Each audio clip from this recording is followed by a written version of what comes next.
Welcome to Hybiz News. My name is Suresh Kochatil. The pandemic COVID-19 has brought in a new discipline in terms of hygiene, washing hands, using sanitizers, and even disinfecting various places and objects.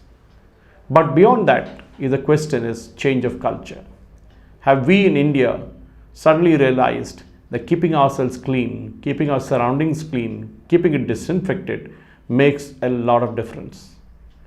To talk about this and more, we have with us Dr. Subodh Kulkarni, Director South Asia of BioGuard, a UK-based company. Welcome to the show, Mr. Subodh.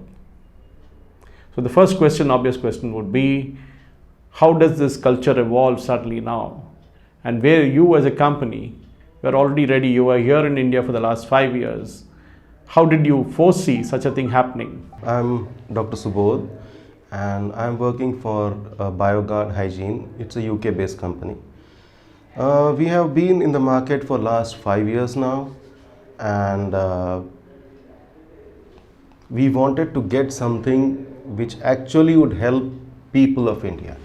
Like you rightly said, hygiene was never a priority for us, and we always used to manage our stuff, but we were not looking at hygiene as a really important practice in our day-to-day lives. I was trying to get certain companies in India, and I thought, what should be the company we should be getting in? So after a lot of research, after a lot of understanding, I thought of getting a company which brings the best of the products in India. Now, disinfection or hygiene is a forgotten kind of a industry. We have been using products like alcohol, we have been using products like chlorhexidine, we have been using products like ethyl alcohol or any other product which is used for hand disinfection, and there was not much of improvement in that particular segment.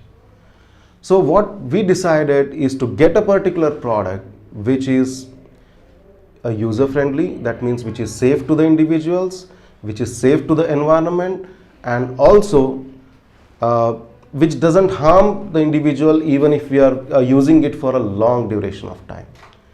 So that's where we brought BioGuard into picture, and this particular company, we have specific range of products which we deal in disinfection or personal hygiene or sanitization, and these products are environmental friendly, food grade, and it's absolutely safe. These products are also dermatologically tested. Can you imagine the disinfectants what we are using? How many of them are dermatologically tested? We never ask this question. We never ask what are the microorganisms the disinfectant kills, how efficient it is, how effective it is. Does it have action once the product is used? How long the product will be effective? So these questions we don't ask.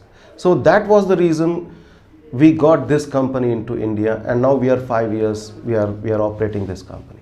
So the question would be, in terms of this lockdown that ensured, how are you able to source your product, get it, and of course market them in India? In a scenario like this, where getting things across is pretty difficult, but I'm sure that you had all your objects in place before you started out by selling these products in India over the last 5 years. As I said, hygiene, disinfection is the market to look at, because people would be looking at wellness more when compared to the treatment and other stuffs. So if you look at the market, the disinfectant market in India was mostly unorganized and was ruled by 4 or 5 companies, either of US origin or Europe origin, and these companies were ruling the market for quite some time. Now, because of this pandemic, we actually look it as an opportunity to enhance our hygiene levels. We look it as an opportunity to engage ourselves in disinfection on a more logical, in a more profound way. We need to get into these activities. Suddenly, everybody from a liquor manufacturer to a local dabawala is trying to make sanitizer now. It's good in one way that we realized a culture where we can produce sanitizer at a reasonably low cost. But the question is, do you have a standard in place? Do we have something like the Bureau of Indian Standards to certify these products, to say that these are the standards that will be maintained to ensure that we sell the right kind of sanitizers to people? See, making sanitizer, actually there are various agencies which certify disinfectants, like there is a CDC, there is FDA, United States Pharmacopoeia, and you have local FDA. Everybody has their own guidelines. So making a manufacturing a disinfectant, you need to have the basic ingredients which are available, and at the same time you need to employ good manufacturing practices. It can be done. Today it has become a fad to carry a sanitizer bottle with you wherever you go, in your car, or you're going out to meet somebody, or after you even shaken hands with somebody, you take out a sanitizer and suddenly splash your hands with that. The question is, and I often asked this question is, how long does the effect of a sanitizer last on your hands? Is there a danger of putting too much of alcohol into your hands? Or is washing with soap and warm water the best solution? This is a very valid question, and the answer is pretty simple. Wherever you find water, you can wash your hands. Nothing is substitute to that. But wherever you can't get water and you are exposed to various touching various objects or people or patients and all, then you have to use a hand sanitizer. You asked a very valid question: when and how does the washing hands protect your hands even after your hands are being washed? My answer is, washing will only temporarily remove microorganisms from your hand, and at the same time it will kill certain bacteria, viruses, and even certain spores, but it will not prevent any further build-up of microorganisms on your hand. So once you wash your hands, the job is done.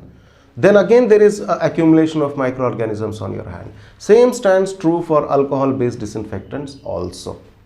Once you wash your hands or disinfect your hands with alcohol, as long as alcohol is there on your hands are protected. The moment alcohol evaporates, your hand is exposed to microorganisms again. The solution, the products what we got in, like our products, hand disinfectant, I have one over here. This particular product, once you use it, your hands are protected for next 3 to 4 hours. That means it will prevent build-up of microorganisms on your hand. And this is a food grade product, non-toxic product. You can use as many times you want. Not many people know that continuous usage of alcohol-based disinfectants will actually dehydrate your skin. If you look at doctors who are working in hospital for long, if you look at their hands have become so rough that sometimes it cuts and it starts bleeding. And once you use alcohol, once the hand is dry, it is exposed to various fungal infection. It is a very known fact. We have a product actually. We worked with National Health Services of UK, NHS, and we have designed a product which is called as a hygiene handle, and it is called as pure hold door knobs. So what we have done is we have patented a technology where we have glass bead based silver ions. So it is a self-cleaning handle. So even if somebody comes and touches the handle, because there are silver ions, the bacteria get killed over there. So these products we are promoting in ICUs, or we are promoting in a place where there is a containment and you don't want any microorganism to escape from a particular place. We have got in these particular products. Apart from sanitizers, another fad that we are seeing now is disinfectant tunnels. I will not be surprised if tomorrow every other organization, hotel or hospital or any public place suddenly starts sprouting these kind of disinfectant tunnels. Do they really work in a country like India, where pollution norms are so high? The pollution levels are so high that people really don't even bother about cleanliness anymore. But suddenly you have disinfectant tunnels all over the place.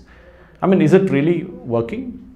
That's a very valid point what you brought in. I have seen there are a lot of companies coming up with disinfectant tunnels. They have put some in Tamil Nadu, they put some in Mumbai, they put some in pharmaceutical companies, they put some in Hyderabad as well. They have forgotten the basic point over here, that a disinfectant tunnel, the basic heart of that tunnel is the disinfectant what you use. People have tried using hypochlorite and alcohol and all those stuff. Hypochlorite is a good disinfectant, but it is a floor disinfectant, right? You cannot use a floor disinfectant on the body just because it kills bacteria. You need a particular disinfectant in the disinfectant tunnel which is dermatologically tested, right? When the person passes through a particular tunnel, the spray happens and the bacteria which are there on the body or the viruses, it goes on. Now, is a disinfectant tunnel solution tomorrow? See, the way I look at it is like let it be a mall or a hospital or a hotel industry or airports or bus stands or vegetable markets. Now it's a time for us to get more organized. Like you have seen a metal detector become mandatory in these places. At no point of time we ever thought that we would pass through a metal detector while going to a movie. At any point of time we have not thought that we would pass through a metal detector while going to a hospital or a hotel. So this has become a part of it. So this pandemic, we should learn from what can be done so that we don't expose ourselves to such situations in the future. Now the longevity of this particular pandemic, we cannot predict it right now, because this virus can find a host, it can find a reservoir, and it can stay in those animals, and you can again see a peak after it subsides.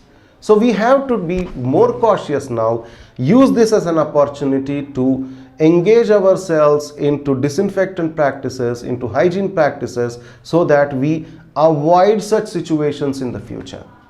So in a disinfectant tunnel, I see it is going to be the future, because people would pass through it and they get their surface disinfected, and it goes on and on. I totally agree with you. That was my biggest concern, as I just said, that this particular pandemic is not going to get over really soon unless and until we follow these practices. Now I have moved worldwide. I've gone to places and I have seen the same people who go from India. They follow all the practices over there. Like, they don't spit on the road. They put the chewing gum into a paper and search for a dustbin, even if they have to walk for 5 minutes, right? And they don't litter around. They carry a bag, put everything in that bag, go to, and they do that. They sanitize themselves. They carry tissues. They sneeze in tissues. I don't know what happens once they come back. I can share one incident. There was a family, I was traveling along with me, and they were like a very sophisticated, sober kind of people. They were like using tissues for everything, wiping their hands, using sanitizers and that. The moment they came to India, they started using the tissue, throwing it on the floor, and they just walked off. I was surprised. I said, "Ma'am, you are the same person I was seeing you from Dubai, and you're behaving so nicely. What happened when you came to India?" Now, we should use this as an opportunity to enforce certain things. Why can't India enforce proper hygiene, social distancing, and no litter policy? There should be zero tolerance for littering. There should be zero tolerance for spitting. There should be zero tolerance for this. Why can't we get that?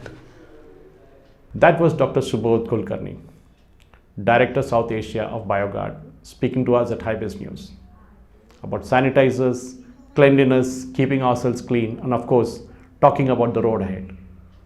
Thank you for watching.